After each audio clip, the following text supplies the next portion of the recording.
तो फ्रेंड, आज हम लोग करने वाले हैं एक बहुत इंपॉर्टेंट टॉपिक बीपीएससी के दृष्टि से। ग्रामीण व्यवस्था को हम लोग इसमें कवर करेंगे। टॉपिक होगा पंचायती राज व्यवस्था और इसके जितने महत्वपूर्ण कंटेंट हैं इन सब पे हम लोग करेंगे चर्चा। पंचायती राज व्यवस्था केंद्र सरकार, राज्य सरकार और उसके अधीन स्थानीय स्वशासन के अंतर्गत आता है। फिर स्थानीय स्वशासन को ग्रामीण क्षेत्र और शहरी क्षेत्र में बांटा जाता है। इसके जो ग्रामीण क्षेत्र होते हैं एग्जैक्टली इसी विषय पे आज का हमारा वीडियो है। अगर आप भी कर रहे हैं स्टेट पीसीएस, यूपीएससी ऐसे एग्जाम्स का प्रिपरेशन तो कर लीजिए चैनल को सब्सक्राइब, जुड़ जाइए हमसे, हम आपके प्रिपरेशन को बनाएंगे और भी बेहतर। सो आज का जो टॉपिक है पंचायती राज व्यवस्था, इस पर हम लोग करने वाले हैं बातचीत। हमारे देश में त्रिस्तरीय शासन होता है। एक संघीय स्तर पर जो केंद्र सरकार करती है, एक इसके नीचे जो कि राज्य स्तर पर होता है जो राज्य सरकार करती है, और फिर राज्य सरकार का जो कार्य होता है उसको इस यहाँ से विकेंद्रित करके स्थानीय स्वशासन के रूप में बांटा जाता है। शहर में जो रहते हैं वो शहरी क्षेत्र वाले शासन होते हैं और ग्रामीण क्षेत्र वाला अलग से शासन होता है। तो स्थानीय स्वशासन दो टाइप में है, ग्रामीण और शहरी क्षेत्र में। इसका जो ग्रामीण क्षेत्र है ये पंचायती राज व्यवस्था से संबंधित है, जबकि शहरी क्षेत्र में शहरी राज व्यवस्था के अंतर्गत निगम वगैरह आते हैं। आज का जो हमारा वीडियो है ये पूरी तरह से फोकस किया हुआ है ग्रामीण क्षेत्र के ऊपर। पंचायती राज व्यवस्था हमारा इम्पोर्टेंट टॉपिक है जो आज हम लोग कवर करने जा रहे हैं। पंचायती राज व्यवस्था का मूल उद्देश्य है विकास की प्रक्रिया में लोगों की भागीदारी को सुनिश्चित करना और लोकतांत्रिक जो विकेंद्रीकरण है, मीन्स लोकतंत्र का जो डिसेंट्रलाइजेशन है, इसको बढ़ावा देना। इसका जो इम्पोर्टेंट फैक्ट्स आप लिख सकते हैं, स्थानीय स्वशासन का जो प्रारंभ होता है वो लॉर्ड रिपन के कार्यकाल में होता है। स्थानीय स्वशासन का जनक भी रिपन को कहा जाता है। 80 से लेके 84 तक, 1880 से लेके 84 तक इनका कार्यकाल है। इन्होंने 1882 में जिला बोर्ड की स्थापना की। ये दोनों फैक्ट्स बहुत इंपॉर्टेंट हैं। भारत के परिप्रेक्ष्य में देखेंगे तो महात्मा गांधी स्थानीय स्वशासन के प्रबल समर्थक थे। ये ग्राम स्वराज की बात करते थे और इन्होंने कहा था कि सच्चा लोकतंत्र केंद्र में बैठकर राज्य चलाने वाला नहीं होता, बल्कि सच्चा लोकतंत्र होता है गांव के प्रत्येक व्यक्ति के सहयोग से जो चल रहा हो, ये होता है सच्चा लोकतंत्र। तो आप समझ सकते हैं कि गांधी जी के दृष्टिकोण कितने सकारात्मक थे ग्रामीण व्यवस्था की तरफ। जन भागीदारी को सुनिश्चित करना है या लोकतंत्र को विकेंद्रीकृत करना है, दोनों के लिए ही। और भारत जैसे देश में जो खुद भी गांवों का देश कहलाता है, तो यहाँ ग्रामीण व्यवस्था कितनी आवश्यक होती है। तो जो मेन पावर जब किसी एक के हाथ में होता है तो केंद्रीकरण कहलाता है, जबकि केंद्र के पास से अलग अलग डाइवर्सन में जब पावर बढ़ती है तो वो विकेंद्रीकरण कहलाता है। ये आप जानते हैं। स्थानीय स्वशासन उसी का एक प्रणाली आप कह सकते हैं। ये आप जब पावर सभी लोग मिलके एक को दे देता है तो केंद्रीकरण कहलाता है, और जब पावर केंद्र से निकल के अन्य दिशाओं में जाता है तो वो विकेंद्रीकरण कहलाता है। तो पंचायती राज व्यवस्था का अगर उद्देश्य पूछे तो मुख्य उद्देश्य है विकास की प्रक्रिया में जन भागीदारी को सुनिश्चित करना, लोकतांत्रिक विकेंद्रीकरण को बढ़ावा देना। ये दो है हमारे यहाँ इम्पोर्टेंट आपको फैक्ट्स। पहला, इसके बाद आता है लॉर्ड रिपन का कार्यकाल, जिसमें स्थानीय स्वशासन के जनक कहे जाते हैं। ये 1882 में जिला बोर्डों की स्थापना करते हैं। और नीचे हम लोगों ने महात्मा गांधी के कथन को देखा। अब हम लोग आगे बढ़ते हैं यहाँ से और कुछ राजनीति विज्ञान की दृष्टि से इम्पोर्टेंट चीज़ों को आपको समझाने का प्रयास करते हैं। ये जो पंचायती राज व्यवस्था है ये पूरी तरह से आपको भारत के संविधान में अनुच्छेद 40 के अंतर्गत वर्णन है। संविधान सभा में राज्य के नीति निदेशक तत्व है जो अनुच्छेद 40 में है। यहाँ एक इंटरेस्टिंग फैक्ट है, भीमराव अंबेडकर पक्ष में नहीं थे, ये आप देख सकते हैं। जवाहरलाल नेहरू द्वारा ग्रामीण विकास के लिए कार्यक्रम चलाए गए। और जो कार्यक्रम चलाए गए हैं इसमें महत्वपूर्ण जो कार्यक्रम है ये भी हमें याद रहना चाहिए। 2 अक्टूबर 1952 मीन्स गांधी जी के जन्म दिवस के अवसर पर चलाया गया था। 2 अक्टूबर 1952 सामुदायिक विकास कार्यक्रम और 2 अक्टूबर 1953 को राष्ट्रीय प्रसार सेवा चलाया गया था। यानी कि जो पहला इम्पोर्टेंट कंटेंट हमको मिला वो ये मिल रहा है कि राज्य के नीति निर्देशक तत्वों के अंतर्गत अनुच्छेद 40 ग्रामीण व्यवस्था के बारे में, पंचायती राज व्यवस्था के बारे में वर्णन करता है। जवाहरलाल नेहरू जी ने ग्रामीण विकास के लिए कार्यक्रम चलाए जिसमें 2 अक्टूबर 1952 का सामुदायिक विकास कार्यक्रम और 2 अक्टूबर 1953 का राष्ट्रीय प्रसार सेवा महत्वपूर्ण है। अब आगे बढ़ते हैं और देखते हैं हम लोग ये ग्रामीण व्यवस्था को अब आज जो रूप है वो कैसे लाया गया। बलवंत राय मेहता समिति का गठन होता है 1957 में। इन्होंने सुझाव दिया था लोकतांत्रिक विकेंद्रीकरण को अपनाना चाहिए।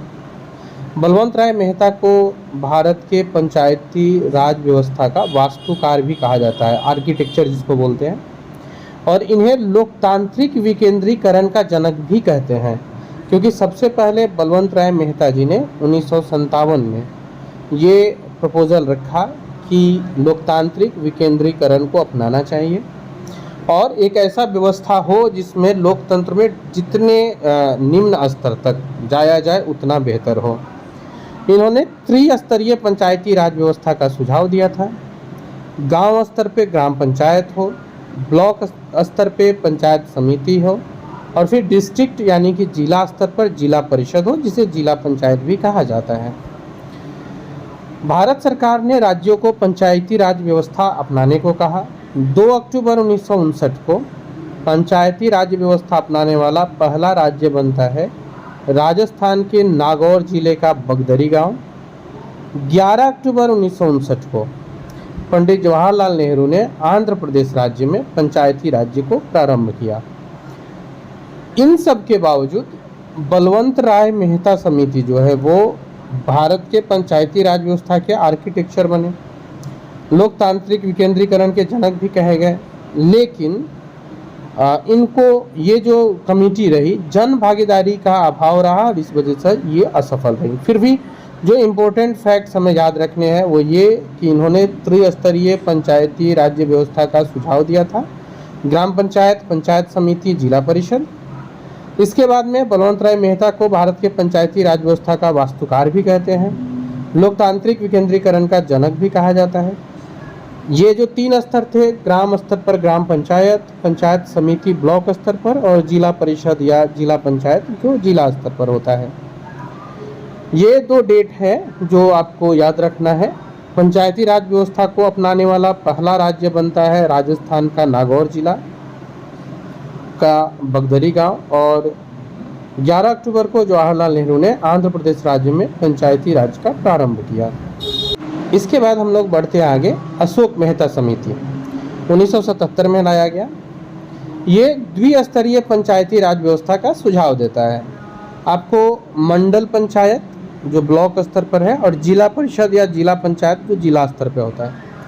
अशोक मेहता समिति जो 1977 में आते हैं, ये जो विकेंद्रीकरण की प्रक्रिया है हम लोगों ने देखा बलवंत राय ने 3 स्तर में बांटा था, ग्राम, ब्लॉक और जिला।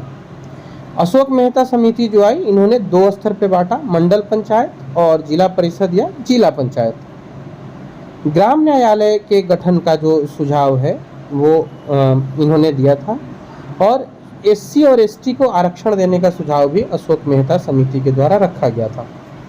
द्विस्तरीय पंचायती राज व्यवस्था था जिसमें जो मंडल पंचायत, जिला परिषद या जिला पंचायत के स्तर पर होगा, जिला पंचायत जो जिला स्तर पर होगा। ग्राम न्यायालय का गठन होना चाहिए और शेड्यूल्ड कास्ट और शेड्यूल्ड ट्राइब को आरक्षण देने का सुझाव भी अशोक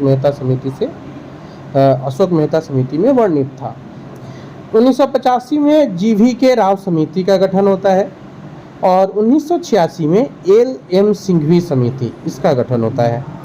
ये जो 1986 का गठन हुआ ये बहुत इम्पोर्टेंट हो जाता है इसमें, क्योंकि पंचायती राज व्यवस्था को अब संवैधानिक दर्जा देने का सुझाव दिया गया। मीन्स पंचायती राज व्यवस्था जो है इसको अब कॉन्स्टिट्यूशनल बना दिया जाए, संवैधानिक दर्जा दिया जाए। त्रिस्तरीय पंचायती राज व्यवस्था का सुझाव वंस अगेन एल.एम. सिंघवी समिति देती है। ग्राम न्यायालय के गठन का सुझाव दिया गया कि गांव का अपना एक न्यायालय भी हो, और राज्य चुनाव आयोग के गठन का भी सुझाव दिया गया। एक बार फिर से क्विकली देख लेते हैं। अशोक मेहता समिति 1977 2 स्तर के पंचायती राज व्यवस्था का सुझाव देता है, मंडल पंचायत यानी ब्लॉक स्तर पर, जिला परिषद या जिला पंचायत जो कि जिला स्तर पर होते हैं। ग्राम न्यायालय के गठन का सुझाव देते हैं और एससी और एसटी को आरक्षण देने का भी सुझाव देते हैं। एलएम सिंघवी समिति जो 1986 में आती है, ये पंचायती राज व्यवस्था को संवैधानिक दर्जा देने का सुझाव, त्रिस्तरीय पंचायती राज व्यवस्था का सुझाव, ग्राम न्यायालय के गठन का सुझाव और राज्य चुनाव आयोग के गठन का सुझाव दिया गया। बहुत इंपॉर्टेंट, राज्य चुनाव आयोग के गठन का सुझाव एलएम सिंघवी समिति ने ही दिया, ये याद रखिएगा। इसके बाद आती है पीके थुंगन समिति 1989 में। इस समिति का गठन 1989 में पंचायती राज संस्थाओं पर विचार करने के लिए किया गया और इस समिति ने भी पंचायतों को संवैधानिक दर्जा दिए जाने की सिफारिश की। मतलब अभी तक पंचायत को संवैधानिक दर्जा नहीं दिया गया है। अब पीके थुंगन समिति भी संवैधानिक दर्जा दिए जाने की सिफारिश कर रही है। 1989 में राजीव गांधी द्वारा 64वां संविधान संशोधन विधेयक संसद में पेश किया गया, जो लोकसभा में पारित हो गया, लेकिन राज्यसभा ने इसको अस्वीकृत कर दिया। पुनः 73वां संविधान संशोधन अधिनियम जो पीवी नरसिम्हा राव की सरकार ने प्रस्तुत किया, ये 22 दिसंबर को लोकसभा से पारित हुआ, 23 दिसंबर को राज्यसभा से पारित हो जाता है। 20 अप्रैल 1993 में राष्ट्रपति हस्ताक्षर करते हैं, 1993 याद रखिएगा, जबकि लाया गया है 92 में, दिसंबर 92 में लाया जा रहा है। राष्ट्रपति हस्ताक्षर कर रहे हैं 20 अप्रैल 1993 को। 24 अप्रैल 1993 से ये पूरे देश में लागू हो गया, तो पंचायती राज व्यवस्था को संवैधानिक रूप 24 अप्रैल 1993 से लागू रूप में कार्य करने लगा। इसीलिए 24 अप्रैल को राष्ट्रीय पंचायती राज दिवस मनाया जाता है। बहुत इंपॉर्टेंट टॉपिक है, बहुत इंपॉर्टेंट लाइन भी है। 24 अप्रैल को राष्ट्रीय पंचायती राज दिवस मनाया जाता है। अब एक बार देख लेते हैं 73वें संविधान संशोधन अधिनियम को। इसके द्वारा संविधान के भाग 9 में अनुच्छेद 243 से अनुच्छेद 243 ओ का प्रावधान किया गया। संविधान में 11वीं अनुसूची जोड़ी गई थी, जो ग्रामीण व्यवस्था से जुड़ी हुई है। 12 अनुसूचियों को हम लोग पढ़ते हैं। इसके तहत पंचायतों के अंतर्गत 29 विषयों की सूची की व्यवस्था की गई। एक तो 11वीं अनुसूची में जोड़ी गई और 11वीं अनुसूची में 29 विषयों को रखा गया। पंचायती राज्य के त्रिस्तरीय ढांचे का प्रावधान किया गया। ग्राम पंचायती राज संस्था के प्रत्येक स्तर में 1/3 महिला जो होंगे, 1/3 महिलाओं को आरक्षण की व्यवस्था दी गई। इसका कार्यकाल 5 वर्ष निर्धारित किया गया। पंचायत अगर भंग हो जाता है किसी कारण से तो 6 महीने के अंदर निर्वाचन होगा। एससी और एसटी के जनसंख्या के अनुपात में आरक्षण दिए जाने का प्रावधान हुआ। आरक्षण एक ऊपर याद रखिएगा, 1/3 महिलाओं को आरक्षण। अच्छा, मेरा एक प्रश्न है, आपको बताना है किस राज्य में ग्राम व्यवस्था के लिए, पंचायत व्यवस्था के लिए 50% आरक्षण का प्रावधान पहली बार रखा गया था, ये बताइएगा कमेंट बॉक्स में। एससी और एसटी को जनसंख्या के अनुपात में आरक्षण देने का प्रावधान किया गया। ओबीसी के आरक्षण को राज्य विधानमंडल पर छोड़ दिया गया है कि अगर राज्य विधानमंडल चाहती है तो आरक्षण दे, चाहे तो नहीं भी दे सकती है। हर गांव में ग्राम सभा का गठन होगा, ये कंपलसरी कर दिया गया। तो ये कुछ पॉइंट्स थे 73वें संविधान संशोधन अधिनियम से।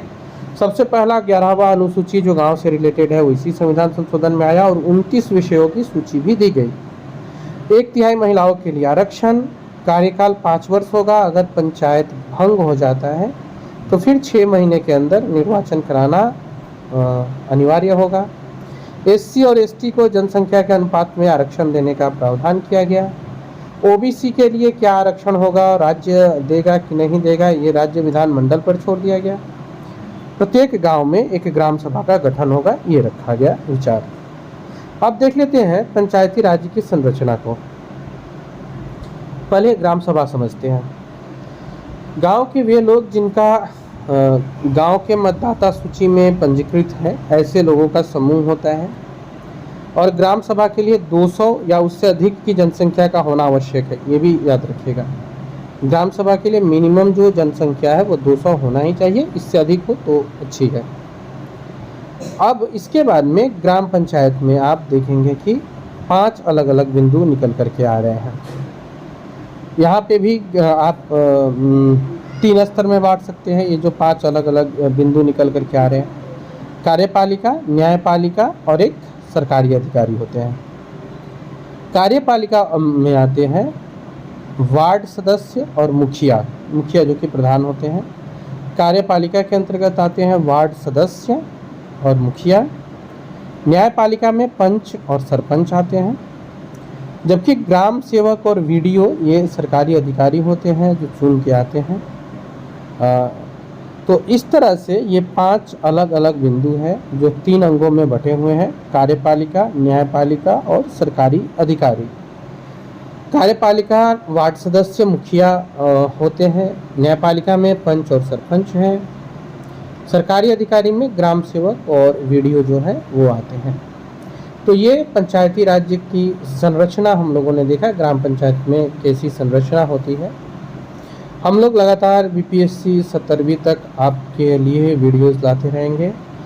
कोई भी इम्पोर्टेंट अगर आपको लग रहा है कि कंटेंट है या फिर ऐसा कोई विषय जो समझने में आपको थोड़ी परेशानी हो रही है, तो आप वो मुझे बता सकते हैं कमेंट बॉक्स में, हम लोग उसके ऊपर सेपरेट वीडियो बनाएंगे। फ़िलहाल हम लोग का जो प्रयास है वो बीपीएससी 17वीं में कुछ जो भी बदलाव लाए गए हैं, उन बदलाव के बावजूद भी अपने प्रिपरेशन को कैसे बेहतर करना है, उन बदलावों को ध्यान में रखते हुए इस आधार पे हम लोग फोकस करके प्रिपरेशंस को चला रहे हैं। जो हमारा प्रिपरेशंस होगा वो लगभग बीपीएससी 17वीं के एग्ज़ाम डेट के आसपास तक कम से कम हम लोग ऐसा रखे हुए हैं कि 100 के आसपास तक टॉपिक को हम लोग टच करें। जैसे हम लोगों ने राज्यपाल, मुख्यमंत्री, इन सब के ऊपर वीडियोस बनाए हुए हैं। आपको वो लिंक प्रोवाइड कर दी जाएगी, पूरी प्लेलिस्ट है, आप वहाँ जाके उन सारे वीडियोस को एक बार ज़रूर देख लीजिएगा अपने एग्ज़ाम के प्रिपरेशन की दृष्टि से। वहाँ से आपको बहुत सारे फैक्ट्स मिल जाएंगे जो आपको एग्ज़ाम हॉल में भी देखने को मिलेंगे आपके एग्जामिनेशन पेपर पे। तो आप इसको देख लीजिएगा। प्रयास याद कराना तो नहीं है, प्रयास है चीज़ों को अच्छे से एक्सप्लेन कर देना, ताकि अभी जो बदलाव के साथ सरकार आ रही है, जिस बदलाव के साथ क्वेश्चन पेपर आ रहा है, उनको भी हम लोग सही से हल कर पाएँ। फ़िलहाल आज हम लोग वीडियो में इंडियन पॉलिटी के एक बहुत इम्पोर्टेंट विषय पंचायती राज व्यवस्था को समझने का प्रयास कर रहे हैं।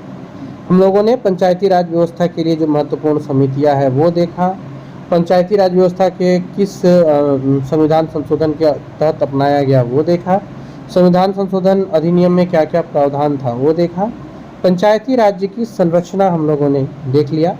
अब हम लोग आगे बढ़ेंगे और देखेंगे पंचायती राज्य की जो कार्य प्रणाली है किस तरह से कार्य करती है। इन सब चीज़ों को हम लोग देखेंगे और समझने का कोशिश करेंगे कि इनका निर्वाचन वगैरह किस तरह से होता है, किस तरह से फुली कार्य करते हैं, कार्य करने की इनकी जो प्रणाली होती है वो। तो हम लोग अगले स्लाइड्स पे चलते हैं। अब हम लोग पंचायती राज की संरचना को थोड़े से एक्सप्लेन करके समझ लेते हैं, क्योंकि ज़्यादातर स्टूडेंट्स की जो इंडियन पॉलिटी में जो क्वेरी या समस्या रहती है वो पंचायती राज व्यवस्था से रिलेटेड ही रहती है। तो हम लोग इस संरचना को एक बार और एक्सप्लेन करके देख लेते हैं। 2 पार्ट में बांट लेते हैं, पंचायत समिति और जिला पंचायत। पंचायत समिति में अध्यक्ष होते हैं जो ब्लॉक लेवल के प्रमुख होते हैं, एक उपाध्यक्ष होते हैं, कुछ सदस्यों का निर्वाचन जनता के द्वारा होता है, मीन्स वोटिंग से, और इस क्षेत्र के जो लोकसभा, राज्यसभा, विधानसभा और विधान परिषद के सदस्य हैं वो भी इसके मेंबर हो सकते हैं अगर चाहें तो। सरकारी अधिकारी के रूप में इसमें बीडीओ होते हैं, यानी ब्लॉक डेवलपमेंट ऑफिसर होते हैं। वहीं जिला पंचायत में देखते हैं तो एक अध्यक्ष, एक उपाध्यक्ष होते हैं। जिला पंचायत में भी कुछ सदस्यों का निर्वाचन जनता के द्वारा होता है और इस क्षेत्र के लोकसभा, राज्यसभा, विधानसभा और विधान परिषद के सदस्य चाहे तो इसका हिस्सा हो सकते हैं। जिला पंचायत लेवल पे जो सरकारी ऑफिसर होते हैं वो होते हैं सीईओ, यानी चीफ एग्जीक्यूटिव ऑफिसर। तो ये पंचायती राज की संरचना है, पंचायत समिति और जिला पंचायत 2 लेवल पे। पंचायत समिति में जो अध्यक्ष होते हैं ब्लॉक के प्रमुख होते हैं, बाकी एक अध्यक्ष, उपाध्यक्ष, निर्वाचित जनता और वहाँ के लोकसभा, राज्यसभा, विधानसभा, विधान परिषद के सदस्य, चाहे तो इसका मेंबर हो सकते हैं, सरकारी अधिकारी वीडियो होते हैं। जिला पंचायत में भी सब कुछ सेम है, अध्यक्ष, उपाध्यक्ष सब कुछ, केवल यहाँ सरकारी अधिकारी सीईओ होते हैं। अब हम लोग अनुच्छेद 243 से 243 तक देख लेते हैं क्या क्या है इसमें। अनुच्छेद 243 में परिभाषा है ग्राम पंचायत से जुड़ी। 243 ग्राम सभा के बारे में चर्चा करती है। पंचायतों का गठन, पंचायती संस्थाएं त्रिस्तर पर होगी। जिन राज्यों की जनसंख्या 20 लाख से कम है वहाँ द्विस्तरीय हो सकती है। इस बात का वर्णन अनुच्छेद 243 में मिलता है। अभी अनुच्छेद 243 बहुत इंपॉर्टेंट है फ्रेंड्स, मैं एक बार फिर से इसको बोलता हूँ। अनुच्छेद 243 में पंचायतों के गठन का चर्चा है, जिसके अनुसार पंचायती संस्थाएं त्रिस्तरीय होगी। जहाँ जनरली पंचायती संस्थाएं त्रिस्तरीय होगी, लेकिन जहाँ जनसंख्या 20 लाख से कम है वहाँ द्विस्तरीय भी हो सकती है।